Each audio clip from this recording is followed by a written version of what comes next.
Let's bring in retired four-star General Jack Keane, Fox News senior strategic analyst and chairman of the Institute for the Study of War. General, you've been watching this minute by minute, and the newest information that we have really is what just came from the American president, President Biden, who outlined these sanctions against Russia. How powerful do you think they are? How is this perceived by Putin, do you think?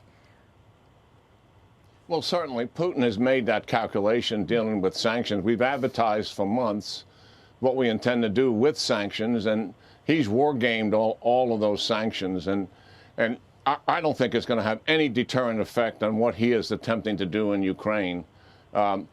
If we felt that these sanctions were going to have some impact, I would dial up all of them now and then dial them back based on him dialing back his troops.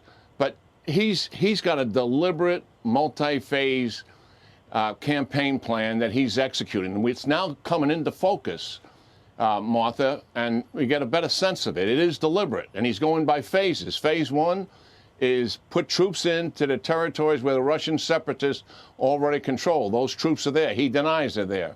They're from the 8th Combined Arms Army. Second phase, he's already laid claim today to the full republics, the two full republics. 2/3 of that territory is owned by Ukraine military, and it's heavily militarized. Phase two would likely be initiated by pre-assault fires, air, missile, rocket, long-range artillery, and ground mechanized attack across the line of contact, simultaneously likely into both of those republics where the Ukraine forces are employed. Phase three, probably a pause. And does he go into the rest of the Donbass region, into eastern Ukraine, Mariupol, and down towards the land bridge with Crimea? That's speculation. And then phase four is what we're all talking about. He has multiple options on how to topple and put pressure on the Kiev government. So I think these phases are going to unfold. They are deliberate, and sanctions are going to have absolutely no impact on the plan that Putin is executing. Would anything have an impact? I mean, President Biden had this moment to speak moments ago. I just want to play a little bit of what he said, and then I want to ask you, what can be done really at this point? Watch. Who in the Lord's name does Putin think gives him the right to declare new so-called countries on territory that belong to his neighbors? This is a flagrant violation of international law and demands a firm response from the international community. So, General, we know that that Putin doesn't see it that way. He detailed in great, exhaustive essay all the reasons that he thinks Ukraine is part of Russia. He believes it always has been, and he blamed, former Soviet leaders for giving it away. It was very, interesting from a historic perspective. But so you hear President Biden there saying, that it won't stand, essentially. But what changes that? Well, Putin really has a vision here, and he's revealed it a couple of times. Once in the missive that he wrote last July in 2021, which he contributed to significantly, 5,000 words, and certainly the hour-long speech in the NSC meeting yesterday.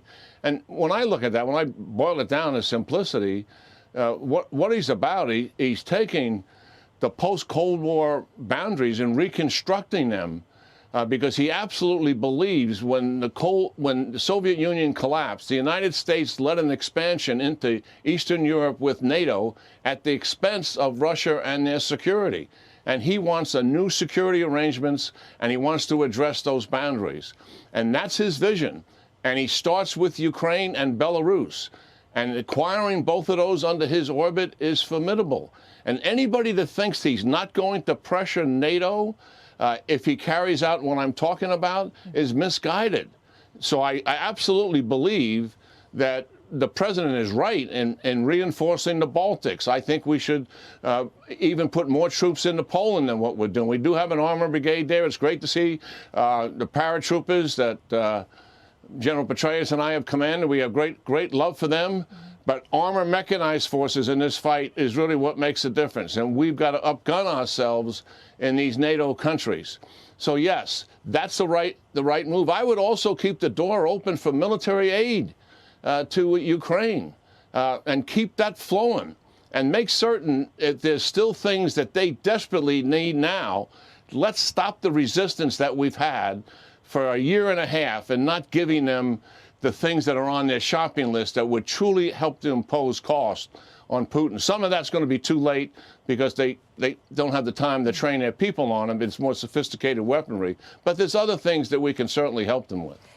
Robert O'Brien, the former national security advisor, said he sees a scenario where it's very difficult for Zelensky to hold onto power. And he says that we need to support an insurgency and basically help organize elections outside of Ukraine for expats and refugees and continue to give them support.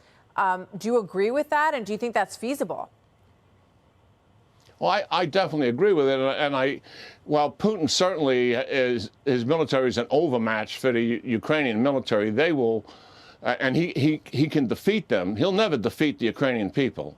I mean, they will resist and fight till the last Russian soldier leaves their soil. But listen, let's be honest about this. I mean, putting together an insurgency campaign with munitions and weapons and capability, organization, and the rest of it, that takes time. We can assist with that. Putin has also calculated that. He's looked at it and he says he knows how tough the Ukrainians are.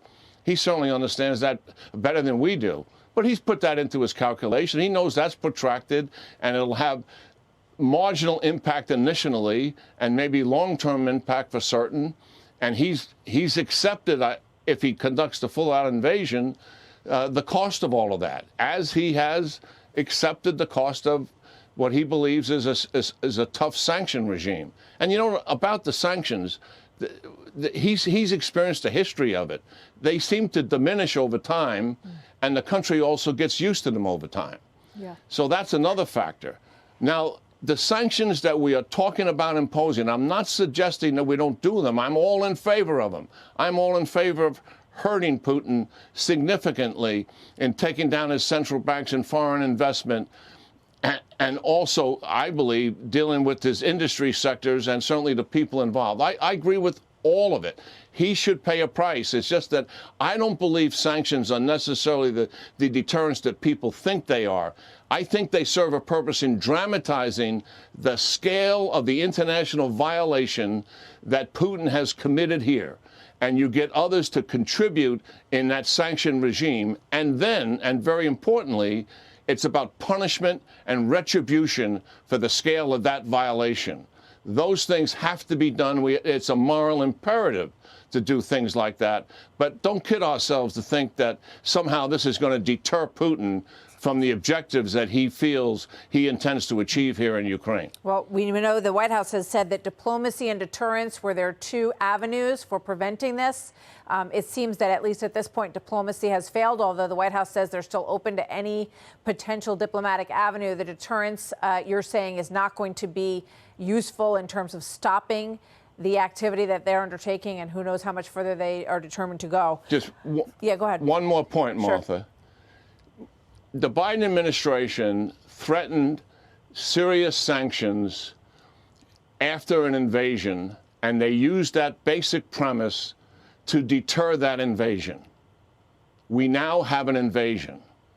So that strategic policy imperative has failed. That's just the simple facts of it. Which I would point out you have said all along on that. You've been a strong voice saying that nothing would deter them unless it happened before they went in. And obviously they've determined that it's not going to be that punishing, and it's worth the gamble. It's worth going in. And as you say, these sanctions tend to deter over time or diminish over time because they figure out ways to get around it, and countries get a little bit weaker on getting stuff in there and wanting to have that trade. So we've seen that happen over history as well. General, thank you so much. General Jack Keane, who will be with us throughout the course of covering this story, I think, for some time. General, thank you very much. Always good to have you with us.